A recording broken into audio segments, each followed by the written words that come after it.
Audio Jungle.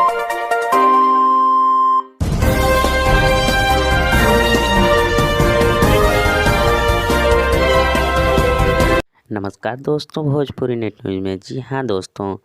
आ गया खेसारी लाल यादव का धूम मचा देगा बोल बम पे ये गाना, जो कि भतीजवा के माई जाई का देवघर, जो कि इसका 6 घंटा में 1 मिलियन क्रॉस हो चुका था और खेली है बाबा पबजी खेसारी म्यूजिक वर्ल्ड से छूटा है, जो कि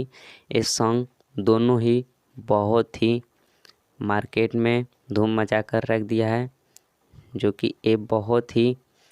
खेली है का बाबा पबजी वाला जो ये भी सॉन्ग 4 मिलियन क्रॉस हो चुका है। और ये भतीजवा के माई जाई का देवघर ये भी वीडियो इसका 3-4 मिलियन क्रॉस हो चुका है, जो कि हाँ दोस्तों ये बोल बम का जो सॉन्ग है कांवर वाला सॉन्ग, देवघर का जो सॉन्ग है ये बहुत ही हॉट सॉन्ग है, जो कि खेसारी लाल यादव और अंतरा सिंह आई हैं और इसके गीतकार हैं